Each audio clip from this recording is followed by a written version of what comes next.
Guys, ಎಲ್ಲರಿಗೂ S V ಅಕಾಡೆಮಿಗೆ ಸ್ವಾಗತ. ನೋಡ್ಬೋದು, ಮಾನ್ಯ ಉಚ್ಚ ನ್ಯಾಯಾಲಯದಿಂದ ಈ ಪರಿಶಿಷ್ಟ ಜಾತಿ ಪರಿಶಿಷ್ಟ ಪಂಗಡಕ್ಕೆ ಸಂಬಂಧಪಟ್ಟಂತೆ ಉದ್ಯೋಗದಲ್ಲಿ ಮತ್ತು ಶಿಕ್ಷಣದಲ್ಲಿ 17% ಏನು ಮೀಸಲಾತಿ ಕೊಟ್ಟಿದ್ರು ಅದನ್ನು ಇವಾಗ ಕಡಿತಗೊಳಿಸಿ ಎಷ್ಟು ಮಾಡಿದ್ದಾರಪ್ಪ ಅಂದರೆ 15%ಕ್ಕೆ ಇಳಿಸಿದ್ದಾರೆ. ಈ 15% ಇಟ್ಕೊಂಡೇ ನಾವು ರಿಸರ್ವೇಷನ್ ಮಾಡಿಕೊಂಡು ನೋಟಿಫಿಕೇಷನ್ ಮಾಡ್ತೀವಿ ಅಂತ ಹೇಳಿದ್ದಾರೆ. ಸೊ ನೋಡ್ಬೋದು, 17ರಿಂದ 15ಕ್ಕೆ ಇಳಿಸಿದ್ರು, ಏನೂ ಇಶ್ಯೂ ಇಲ್ಲ. ಇವಾಗ ನೋಡ್ಬೋದು ನೀವೇನಂತಂದರೆ ABC ಅಂತ ಮಾಡಿದರು.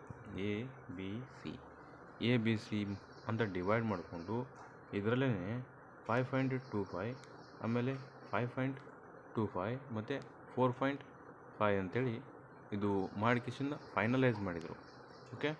ಫೈನಲೈಸ್ ಮಾಡಿದರು. ಇವಾಗ ಅವ್ರದ್ದೊಂದು ಹೈಕೋರ್ಟ್ದು ಏನು ಆದೇಶ ಇದೆ ಅಂತಂದರೆ, ನಾವು 56% ಮೀಸಲಾತಿ ಇಟ್ಕೊಂಡು ನಾವು ನೋಟಿಫಿಕೇಷನ್ ಮಾಡಲಿಕ್ಕೆ ಆಗೋದಿಲ್ಲ ಅಂತ ಹೇಳ್ತಾರೆ. ಹಾಗಿದ್ರೆ ಎಷ್ಟು ಪರ್ಸೆಂಟ್ ಇಟ್ಕೊಂಡು ಮಾಡಬೇಕಂತಂದರೆ 50% ಇಟ್ಕೊಂಡು ನೀವು ನೇಮಕಾತಿ ಮಾಡ್ಕೋಬೋದು, ಯಾವುದೇ ಇಶ್ಯೂ ಇಲ್ಲ ಅಂತ ಹೇಳಿದ್ದಾರೆ. ಬಟ್ ಈ ನಮ್ಮ ಒಂದು ಸರ್ಕಾರ ಏನು ಮಾಡ್ತಿದೆ, ಅದೇ ಒಳ ಮೀಸಲಾತಿ ಇದೇ ರೀಸನ್ ಕೊಟ್ಕೊಂತ ಇಲ್ಲಿವರೆಗೂ ಬಂದರು. ಸೊ ಇವಾಗ ಯಾವುದೇ ಅಡೆತಡೆ ಇಲ್ಲ ನೇಮಕಾತಿ ಮಾಡ್ಕೊಳ್ಳೋಕ್ಕೆ. ಆಲ್ರೆಡಿ 50% ಮೇಲೇ 50% ಇಟ್ಕೊಂಡೇ ರಿಸರ್ವೇಷನ್ ಇಟ್ಕೊಂಡು ನೇಮಕಾತಿ ಮಾಡ್ಕೊ ಅಂತಲೇ ಹೇಳಿದ್ದಾರೆ. ಬಟ್ ಇದು ಯಾಕೆ ಡಿಲೇ ಮಾಡ್ತಿದೆ ಅನ್ನೋದು ಮಾತ್ರ ಗೊತ್ತಾಗ್ತಿಲ್ಲ. ನೋಡ್ಬೋದು, ಇವರು ಅಕಸ್ಮಾತ್ ನೋಟಿಫಿಕೇಷನ್ ಮಾಡಿದ್ರಪ್ಪ ಅಂತಂದರೆ ಈ ಒಂದು ತಿಂಗಳಲ್ಲಿ ಅಂದರೆ 20 ದಿನದಲ್ಲಿ, ಈ ಮೇ 20 ದಿನದಲ್ಲಿ, ಮೇ 20 ಡೇಸ್ ಇದಾವಲ್ಲ, ಇವತ್ತು 11 ತಾರೀಕು. ಸೊ ಇನ್ನೊಂದು 20 ದಿನದಲ್ಲಿ ಏನಾದರೂ ನೋಟಿಫಿಕೇಷನ್ ಆದ್ರಪ್ಪ ಅಂತಂದರೆ ನೀವು ಉಳ್ಕೊತೀರ. ಇಲ್ಲ ಅಂತಂದರೆ ಮತ್ತೆ ಎಲ್ಲಿಗೆ ಹೋಗ್ತದಂದರೆ ನೋಡ್ಬೋದು ಗೈಸ್, ಮಾಡಿದರೆ ಓಕೆ, ಮಾಡಲಿಲ್ಲ ಅಂತಂದರೆ ನಿಮ್ಮದು ಯಾವ ಒಂದು ಇಸ್ವಿಗೆ ಬರ್ತದೆ ಅಂತಂದರೆ ಆಗಸ್ಟ್ನಲ್ಲಿ ನೇಮಕಾತಿ ಆಗ್ತದೆ. ಆಗಸ್ಟ್ನಲ್ಲಿ 2026 ಆಗಿರ್ಬೋದು, ಇಲ್ಲ 2027 ಆಗಿರ್ಬೋದು, ಹೇಳೋಕ್ಕಾಗಲ್ಲ. ಬಟ್ ಆಲ್ಮೋಸ್ಟ್ ಹೇಳ್ತೀನಿ ಗೈಸ್, 2026 ಆಗಸ್ಟ್ನಲ್ಲಿನೇ ಆಗುವಂಥ ಫುಲ್ ಪಾಸಿಬಿಲಿಟೀಸ್ ಇದೆ. ಆಲ್ರೆಡಿ ಮೇ ತಿಂಗಳಲ್ಲಿ ಏನಾದರೂ ಮಾಡಿದ್ರಪ್ಪ ಅಂತಂದರೆ ನಿಮ್ಮದು ನೋಟಿಫಿಕೇಷನ್ ಆಗ್ತವೆ, ಯಾವುದೇ ಸಮಸ್ಯೆ ಇಲ್ಲ. ಅಕಸ್ಮಾತ್ ಮಾಡಲಿಲ್ಲ ಅಂತಂದ್ರೇ ತೊಂದರೆ. ನೋಡ್ಬೋದು, ಯಾಕೆ ಮಾಡಲ್ಲ ಅಂತಂದರೆ ಅದು ಅವ್ರಿಗೆ ಗೊತ್ತು. ಈ 20 ದಿನ ಏನೂ ಕೆಲಸ ಇಲ್ಲ, ಸೊ ಮಾಡ್ಬೋದು. ಬಟ್ 20 ದಿನ ಆದಮೇಲೆ ಮಾಡಲಿಕ್ಕೆ ಸಾಧ್ಯ ಇಲ್ಲ. ಯಾಕೆ ಅಂತಂದರೆ ನೋಡ್ಬೋದು ಗೈಸ್, ಏನಿದೆ GBA ಎಲೆಕ್ಷನ್ ಇದೆ. GBA ಅಂತಂದರೆ ಗ್ರೇಟರ್ ಬೆಂಗಳೂರು ಅಥಾರಿಟಿ ಎಲೆಕ್ಷನ್ ಬಂದಿದೆ. ಆ ಎಲೆಕ್ಷನು ಆಲ್ರೆಡಿ ಮುಂದಿನ ತಿಂಗಳು ಜೂನ್ ತಿಂಗಳಲ್ಲಿ ಮಾಡ್ತಾರಂತೇಳಿ ಅನೌನ್ಸ್ಮೆಂಟ್ ಆಗಿದೆ. ಬಟ್ ಆ ಚುನಾವಣೆ ಡೇಟನ್ನು ನಿಗದಿಪಡಿಸಿರಪ್ಪ ಅಂತಂದರೆ ಈ ಜೂನ್ ತಿಂಗಳು ಕಂಪ್ಲೀಟ್ ಈ ಎಲೆಕ್ಷನ್ಗೆ ಹೋಗ್ತದೆ. ಈ ಜೂನ್ ತಿಂಗಳು ಕಂಪ್ಲೀಟ್ ಎಲೆಕ್ಷನ್ಗೆ ಹೋದ್ಮೇಲೆ ನೇಮಕಾತಿಗೆ ಪುಂಗಿನೇ. ಒಂದು ತಿಂಗಳು ಎಲೆಕ್ಷನ್ ಆಯಿತು ಜೂನಲ್ಲಿ. ನೆಕ್ಸ್ಟ್ ಜುಲೈನಲ್ಲಿ ಏನಾಗ್ತದಪ್ಪ ಅಂದರೆ ಅದು ಫಲಿತಾಂಶ ಅದು ಇದು ಹಾಳು ಮೂಳು ಆಗ್ತದೆ. ಇನ್ನು ಕೋಡ್ ಆಫ್ ಕಂಡಕ್ಟು ಜಾರಿಗೆ ಬರ್ತದೆ. ಯಾವಾಗ ಬರ್ತದೆ ಅಂತ ಕೇಳಿದಾಗ ಅದು ಎಲೆಕ್ಷನ್ ಸ್ಟಾರ್ಟ್ ಆಗ್ತದಲ್ಲ ಆವಾಗಲೇ ಬರ್ತದೆ. ಇದ್ರ ಬಗ್ಗೆ ಆಯಿತು. ಈ GBA ಎಲೆಕ್ಷನ್ ಬಗ್ಗೆನೂ ಆಯಿತು. ಅಕಸ್ಮಾತ್ ಇದೇನಾದ್ರು ಆಯ್ತಪ್ಪ ಅಂತಂದರೆ ಅಷ್ಟರಲ್ಲಿನೇ ನೋಟಿಫಿಕೇಷನ್ ಮಾಡಲಿಲ್ಲ ಅಂತಂದರೆ ನಿಮ್ಮದು ಯಾವ ತಿಂಗಳಲ್ಲಿ ಹೋಗ್ತದೆ, ಆಗಸ್ಟ್ನಲ್ಲಿನೇ ನೇಮಕಾತಿ ಆಗ್ತದೆ ಅಂತ ನೀವು ಹೇಳೋಕ್ಕಾಗಲ್ಲ. ಯಾಕಂದರೆ ಸರ್ಕಾರ ಆಗಿದೆ. ನೀವು ಎಲೆಕ್ಷನಲ್ಲಿ ತೋರಿಸ್ಬೇಕು. ಮುಂದಿನ ಎಲೆಕ್ಷನಲ್ಲಿ ಎಲ್ಲರೂ ಒಟ್ಟಾಗಿ ತೋರಿಸ್ಬೇಕು ಯೂತ್ ಪವರ್ಸ್ ಏನು ಅಂತೇಳಿ. ಯಾಕಂತಂದರೆ ಈ ದೇಶದ ಬೆನ್ನೆಲುಬೇ ಇವತ್ತು. ಯೂತು 60% ಇದ್ದಾರೆ ನಮ್ಮ ಭಾರತದಲ್ಲಿ. ಅದಕ್ಕೆ ನಮಗೆ ಭಾರತವನ್ನು ಲಾಭಾಂಶ ದೇಶ ಅಂತ ಕರೀತಾರೆ. ಇಲ್ಲಿ ಮುದುಕರಿದ್ದರೆ ಲಾಭಾಂಶ ಅಂತಿದ್ದಿಲ್ಲ, ಯುವಕರಿದ್ದಾರೆ 60%. ಹಾಗಾಗಿ ನಾವು ಲಾಭದಲ್ಲಿದ್ದೀವಿ. ನಮ್ಮ ದೇಶಕ್ಕೆ ಹೆಚ್ಚಿನ ಕೊಡುಗೆ ಯುವಕರು ಕೊಡ್ತಾರೆ ಅಂತ ತಿಳ್ಕೊಂಡು ಮಾಡಿದ್ದಾರೆ. ಬಟ್ ಜನಕ್ಕೆ ಉದ್ಯೋಗನೇ ಇಲ್ಲ.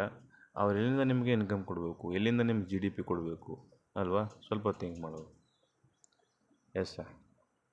ನೆಕ್ಸ್ಟ್ ಇನ್ನು 2 ದಿನದಲ್ಲಿ ರೋಸ್ಟರ್ನ ರೆಡಿ ಮಾಡ್ತೀವಿ ಅಂತ ಹೇಳಿದ್ದಾರೆ. 2 ದಿನದಲ್ಲಿ ರೋಸ್ಟರ್ನ ರೆಡಿ ಮಾಡ್ತೀವಿ ಅಂತ ಹೇಳಿದ್ದಾರೆ. ಆಲ್ರೆಡಿ ಫೈನಲೈಸು ಆಗಿದೆ ಅಂತೇಳಿ ಒಂದು ನ್ಯೂಸ್ ಇದೆ. ರೋಸ್ಟರ್ ಓಕೆ, ಫೈನಲೈಸ್ ಆಗಿದೆ ಅಂತೇಳಿ ಒಂದು ನ್ಯೂಸ್ ಇದೆ. ಬಟ್ ಇದು ಏನಾಗಬೇಕು, ಜಾರಿ ಆಗೋಕ್ಕೆ 2 ವೀಕ್ಸ್ ಆಗ್ತದೆ ಅಂತ ಹೇಳಿದ್ದಾರೆ. 2 ವೀಕ್ಸ್ ಓಕೆ. ಆಲ್ರೆಡಿ ನಿಮಗೆ ಗೊತ್ತಿದೆ, PC ನೋಟಿಫಿಕೇಷನ್ ಮಾಡ್ತೀವಿ 2 ದಿನದಲ್ಲಿ ಅಂತ ಹೇಳಿದ್ದಾರೆ. ಬಟ್ ಇವಾಗ ಎಷ್ಟು 2 ವಾರ ಆಗಕ್ಕೆ ಬಂತು, ಇನ್ನೂ ಯಾವುದೇ ನೋಟಿಫಿಕೇಷನ್ ಇಲ್ಲ. ಹಾಗಾಗಿ ನೀವೇನು ಮಾಡಬೇಕು ಏನಿಲ್ಲ, ಹುಡುಗರಿಗೆ ಏನೂ ಗೊತ್ತಾಗ್ತಾಯಿಲ್ಲ. ಓಕೆ, ಬಟ್ ನಿಮಗೆ ಒಂದು ಏನೋ ಹೇಳಬೇಕು ಅಂತಂದರೆ, ಆಗಸ್ಟ್ನಲ್ಲಿಯೇ ಆಗುವಂಥ ಪಾಸಿಬಿಲಿಟೀಸ್ ತುಂಬ ಇದೆ. ಬಿಟ್ಟರೆ ಈ ಮೇ ತಿಂಗಳು 20 ದಿನ ಏನಿದಾವಲ್ಲ, ಇವು ನಿಮ್ಮ ಕೈಲಿದ್ದಾವೆ. ನೀವು ಏನು ಮಾಡಬೇಕಪ್ಪ ಅಂತಂದರೆ ಹೋರಾಟಗಳನ್ನ ಮಾಡಬೇಕು, ಪ್ರೊಟೆಸ್ಟನ್ನು ಮಾಡಬೇಕು. ಓಕೆ, ಪ್ರೊಟೆಸ್ಟನ್ನು ಮಾಡಲಿಲ್ಲ ಅಂತಂದರೆ ಗೈಸ್ ಹೇಳ್ತೀನಿ, ನೋಟಿಫಿಕೇಷನ್ ಅನ್ನೋದು ಕನಸಿನ ಮಾತು, ಮೇ ತಿಂಗಳಲ್ಲಿ ಕನಸಿನ ಮಾತು. ಪ್ರೊಟೆಸ್ಟ್ ಮಾಡ್ತೀನಿ ಅಂತ ಹೋದ್ರೂ ಕೂಡ ಸರ್ಕಾರ ಗೋರ್ಮೆಂಟು ಏನು ಪ್ಲ್ಯಾನ್ ಹಾಕಿದೆ ಅಂತಂದರೆ, ಯಾರಿಗೂ ಕೂಡ ಪ್ರೊಟೆಕ್ಟ್ ಮಾಡೋಕ್ಕೆ ನಿಮಗೆ ಅವಕಾಶ ಕೊಡ್ತಿಲ್ಲ. ನೋಡ್ಬೋದು ನೀವು ಮೊನ್ನೆ ಫ್ರೀಡಮ್ ಪಾರ್ಕಲ್ಲಿ ಕಾಂತಕುಮಾರ್ ಸರ್ ಅವರು ಒಬ್ಬರೇ ಮೌನಯುತವಾಗಿ, ಶಾಂತಿಯುತವಾಗಿ, ಅಹಿಂಸಾತ್ಮಕವಾಗಿ ಒಬ್ಬರೇ ಕೂತ್ಕೊಂಡ್ರು ಕೂಡ ಪೊಲೀಸರು ಎಳ್ಕೊಂಡು ಹೋದರು. ಯಾಕೆ? ಥಿಂಕ್ ಮಾಡಬೇಕಾದ ವಿಷಯ. ನೋಡಿ, ಗಾಂಧೀಜಿ ಕಾಲದಲ್ಲಿ, ಮಹಾತ್ಮ ಗಾಂಧೀಜಿಯವರ ಕಾಲದಲ್ಲಿ ಇದ್ದಂತಹ ಸ್ವಾತಂತ್ರ್ಯ, ಆ ಬ್ರಿಟಿಷರು ಕೊಟ್ಟಂತಹ ಸ್ವಾತಂತ್ರ್ಯ ಇವತ್ತು ನಮ್ಮ ಈ ಸೊಸೈಟಿ ಇವತ್ತು ಈ ಕಾಲದಲ್ಲಿ ಸಿಗ್ತಿಲ್ಲ. ನೋಡಿ, ಒಬ್ಬ ವ್ಯಕ್ತಿ ಮೌನಯುತವಾಗಿ ಯಾವುದೇ ಹಿಂಸಾಚಾರ ಮಾಡದೆ, ಯಾರು ಸ್ಟೂಡೆಂಟ್ಗಳು ಬೇಡ ಅಂತೇಳಿ ಒಬ್ಬರೇ ಕೂತ್ಕೊಂಡಾಗ ಅವ್ರನ್ನ ಯಾವ ರೈಟ್ಸ್ ಮೇಲೆ ಒಯ್ತೀರಾ? ಓಕೆ, ಥಿಂಕ್ ಮಾಡಬೇಕಂತ ವಿಚಾರ. ಯಾಕೆ ಒಯ್ದರು ಅನ್ನೋಂಥದ್ದು ಥಿಂಕ್ ಮಾಡಿ. Okay, yes sir. ಮತ್ತಿವಾಗ ಮಾತಾಡೋಣ ಏನು ಅಂತಂದರೆ, ಹಾಗಾಗಿ ಗೈಸ್, ಇದು ಒಬ್ಬರಿಂದ ಆಗುವಂಥ ಕೆಲಸ ಅಲ್ಲ.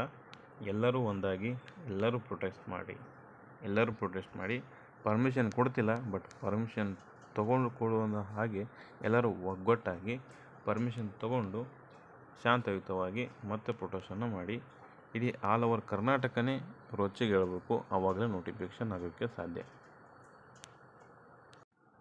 ಎಸ್, ನೋಡ್ಬೋದು ಗೈಸ್, ನೀವೆಲ್ಲ ಕ್ಯಾಬಿನೆಟ್ ಮೀಟಿಂಗ್ ಅಂತ ಕರಿತಿದ್ರಿ. ಕ್ಯಾಬಿನೆಟ್ ಮೀಟಿಂಗ್ ಆಗಿ 15 ದಿನ ಆಯಿತು. ಓಕೆ, ಕ್ಯಾಬಿನೆಟ್ ಮೀಟಿಂಗ್ ಆಗಿ 15 ದಿನ ಆದರೂ ಯಾವುದೇ ನೋಟಿಫಿಕೇಷನ್ ಇಲ್ಲ, ನೋಟಿಫಿಕೇಷನ್ ಬಗ್ಗೆ ಮಾತೂ ಇಲ್ಲ. ಓಕೆ, ನೆಕ್ಸ್ಟ್ ಇನ್ನು 20 ಡೇಸ್ ಇದೆ ನೋಡಪ್ಪ, ಇನ್ನೇನು ಹೇಳಲ್ಲ, 20 ಡೇಸ್ ಇದೆ. ಮೇ ತಿಂಗಳಲ್ಲಿ 20 ಡೇಸ್ ಇದೆ.